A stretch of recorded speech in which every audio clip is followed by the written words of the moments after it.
Bueno, para esta tercera parte lo que vamos a tratar de trabajar es el tercer paso de la búsqueda de revisiones temáticas utilizando en este caso la herramienta del Medline y posteriormente vamos a discutir un poco sobre cómo hacer la apreciación crítica o el análisis de las revisiones temáticas que encontremos. La primera forma de buscar en PubMed es utilizando, o Medline, es utilizando los Clinical Queries, cuyo acceso encontramos en el sector que está marcado en rojo, siempre que vayamos a la página de PubMed, que es www.pubmed.gov. Aquí, una vez que estamos en la página principal, elegimos los Clinical Queries. Acá podemos armar una búsqueda, podemos pegar la búsqueda que veníamos haciendo, o podemos escribir en esta cajita cualquiera de las modalidades de búsqueda que ya conocimos y aprendimos en alguna de las otras actividades. Simplemente haciendo buscar, nos vamos a encontrar acá, revisiones temáticas, y si miramos la primera, es aquella que ya habíamos encontrado en algunas otras de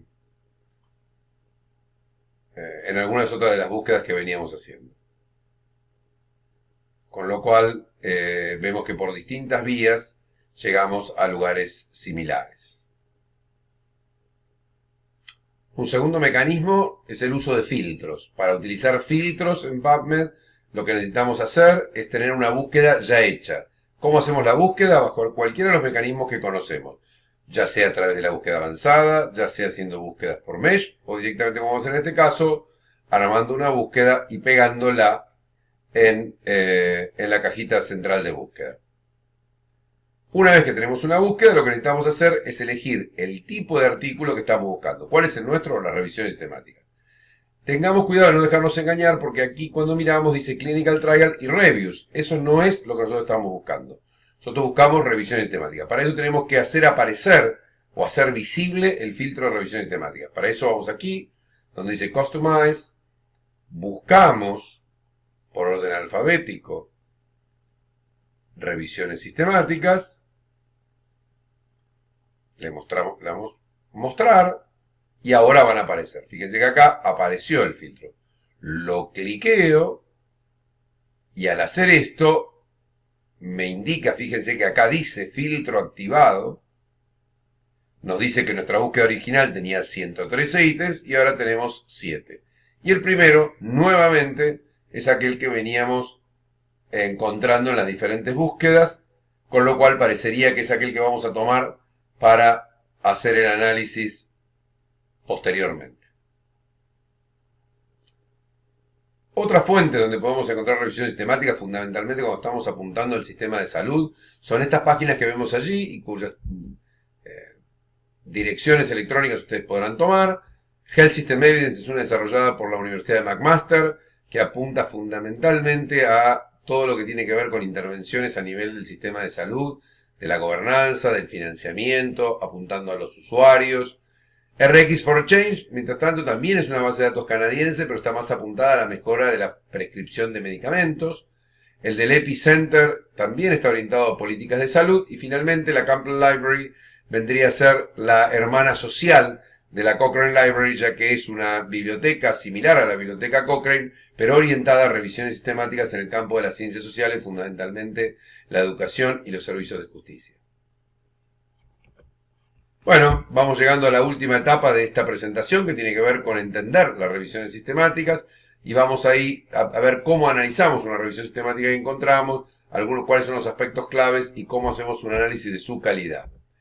Entonces, ¿cómo analizamos una revisión sistemática? Bueno, tenemos esta revisión sistemática que venía apareciendo reiteradamente, que tenía que ver con los materiales impresos para promover el cese tabáquico.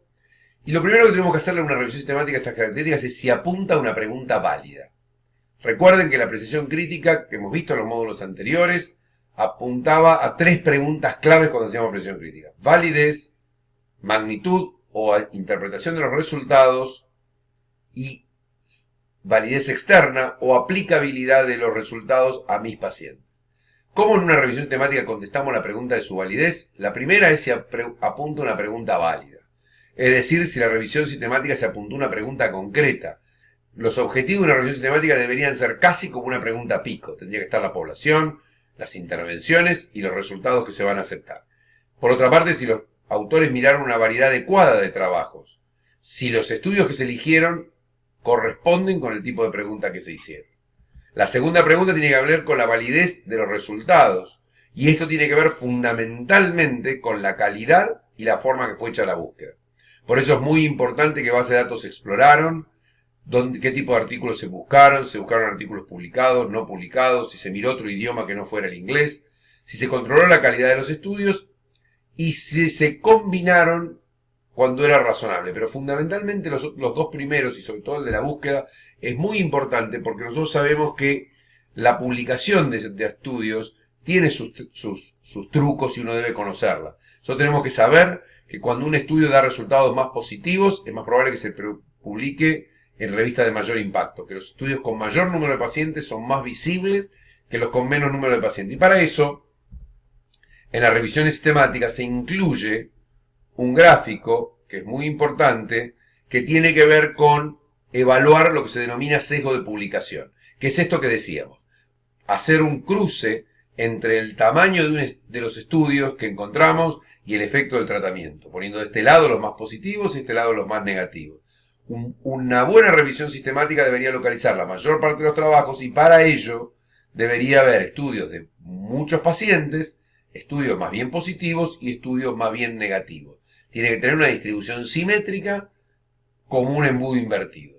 Este, por ejemplo, es un funnel plot que no tiene mayores sesgos. Si bien vemos que predominan los estudios con resultados positivos, hay estudios más numerosos, menos numerosos y hay algunos resultados negativos. La combinación de todo este tipo de estudios, que probablemente la mayor parte de lo que se publicó, nos va a dar un metaanálisis de mayor calidad.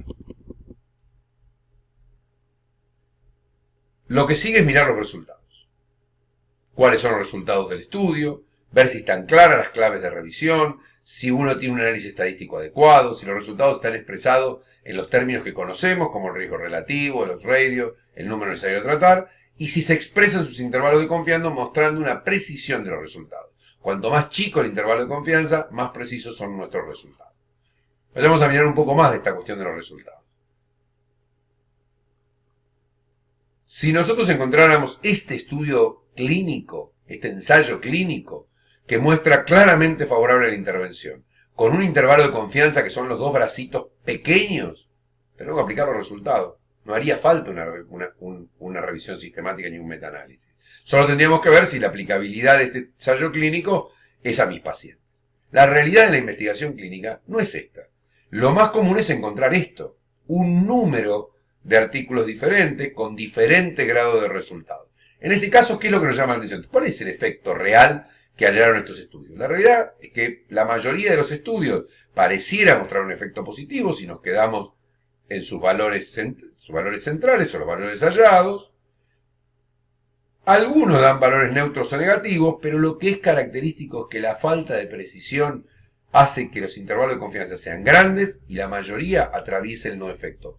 Con lo cual lo que estamos tratando de decir es que lo que un estudio encontró, si uno mirara esto trasladado a la población total, uno tiene una probabilidad tanto de un efecto positivo como un efecto negativo, independientemente de lo que el estudio encontró. Con esto nosotros no nos podemos quedar tranquilos. Por eso es importante poder ver lo que hace el metaanálisis.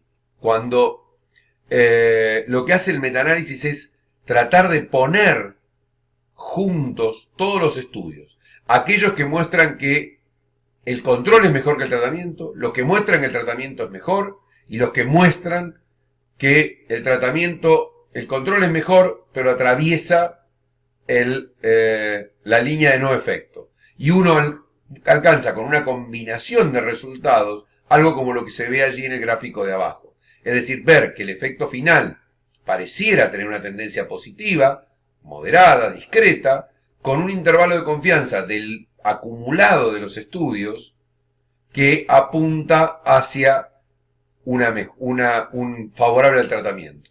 Fíjense que cuando nosotros lo miramos, los estudios que parecían negativos o que no estaban definidos eran estudios poco precisos y con un gran intervalo de confianza, mientras que el estudio que marcaba que el tratamiento era favorable era el estudio más numeroso y con el intervalo de confianza más pequeño. Por eso, al poner todos los resultados juntos, el resultado nos da una tendencia al resultado positivo.